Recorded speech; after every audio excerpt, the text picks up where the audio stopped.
La mort du chef du groupe État islamique, Abu Bakr al-Baghdadi, laisse un vide à la tête de l'organisation terroriste, mais elle pourrait engendrer un sentiment de vengeance. Si la fréquence des attaques djihadistes sur le sol européen a diminué, les responsables de l'Union rappellent que la menace est toujours présente. Il pourrait y avoir des représailles, des personnes qui veulent venger la mort de leur chef. C'est pourquoi je suis certain que nos services de sécurité et nos polices sont encore plus vigilants en ce moment. À moyen terme, la question est de savoir si nous sommes en mesure d'empêcher la résurgence de Daesh. L'Union européenne estime que le groupe État islamique compte encore plus de 9000 combattants en Syrie et en Irak.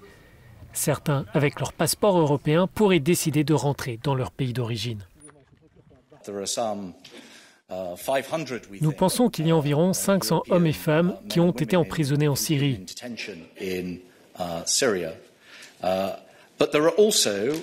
Mais il y a aussi, selon nos estimations, près de 1400 enfants dont l'un ou les deux parents possèdent la citoyenneté européenne.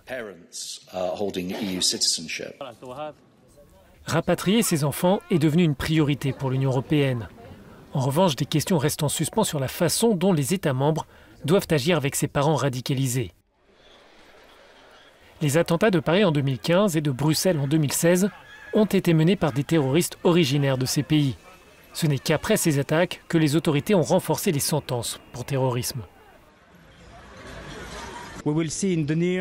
Nous verrons dans les 12 prochains mois peut-être la libération de centaines de personnes qui ont été condamnées et emprisonnées il y a 5 ou 7 ans et elles vont être libérées.